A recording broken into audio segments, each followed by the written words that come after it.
It is 6:41 as we get further into the hurricane season.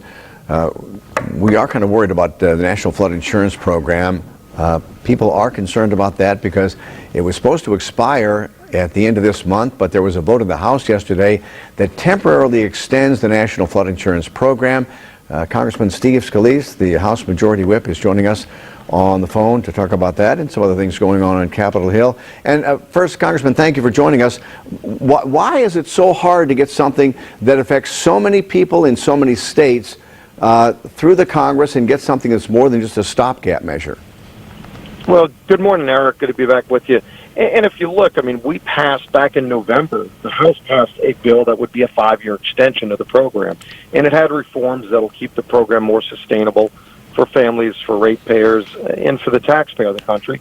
Unfortunately, the Senate hasn't done anything on flood insurance. And I know our senators, Cassidy and Kennedy, want to get a long-term bill, but the Senate hasn't been able to come together. So the clock kept ticking and ticking, and here we got to the midnight hour. And I was one who said, look, we cannot let this program expire during hurricane season. So while these negotiations keep going on, let's at least renew it so that we're not in the limbo during hurricane season. And that's what the House passed yesterday. Well, and now it moves on to the Senate. Does it have as much support there as it, because it was an overwhelming vote in the House? Yeah, it was a very strong vote in the House, over 350 votes. I think the Senate's going to take it up in the next few days and pass it.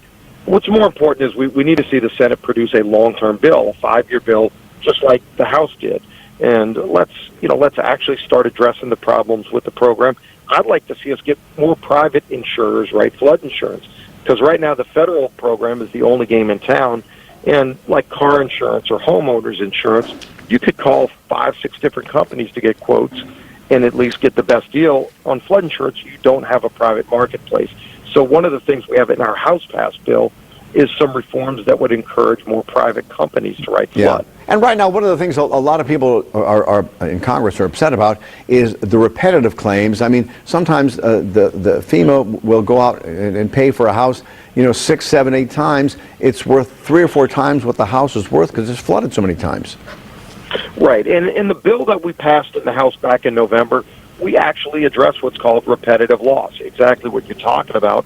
One of the things that I was able to fight for successfully and get in our House-passed bill was grandfathering protections. So no matter what community you're in, if the rules of the game change on you, as long as you've played by the rules, that won't apply to you. But in the future, going forward, if you're in a repetitive loss situation, then there's going to be some things in place like additional better mapping, some things to help mitigate flooding in those communities, but the program needed to be reformed.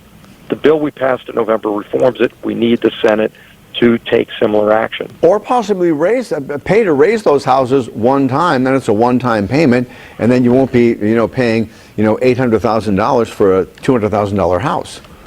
Right, and we saw that happen in New Orleans after Katrina in the entire New Orleans region. FEMA did come in and do that. So we have in our bill that we passed in November kind of reforms that help improve the way FEMA does business, especially in those repetitive loss communities.